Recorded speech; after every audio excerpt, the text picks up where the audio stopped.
bekaturik gabe dagoena, jauti, iesazola, lehen harria. Askotan hoxet egiten dugu izakiak.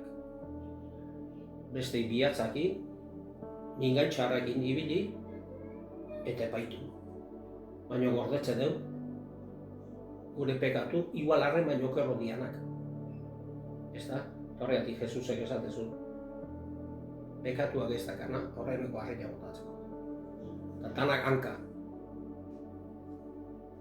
Eta hori, aztertzekoa da eta askotan pentsatzeko, no?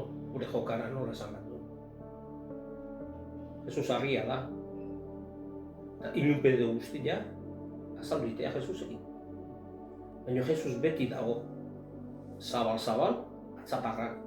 Esan ez, ni hemen nago, ni gatia jotzen bat eta irikitzen bazu zure bihotza, uste maiazu nahi sartzen. Nekin fidatu, nekin sinistu. Eta pekatu horiek, eta kondenazio idana, barkatuta egiko zuze bat, porque nik gurutzean egin dara zuzeko. Erresa da beti bestena, baina norbena gorde.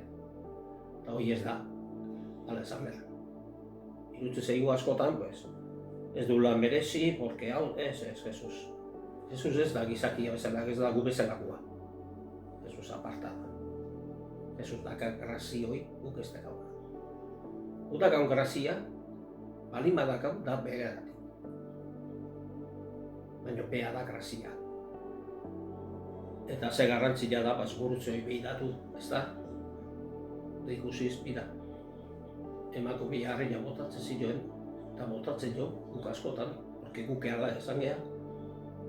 Baina fedea jarrita gurutze hortan, bitu ze grazia ematen digun, emako bi bezala. Eta hori da etxorra. Ez dugu merezi,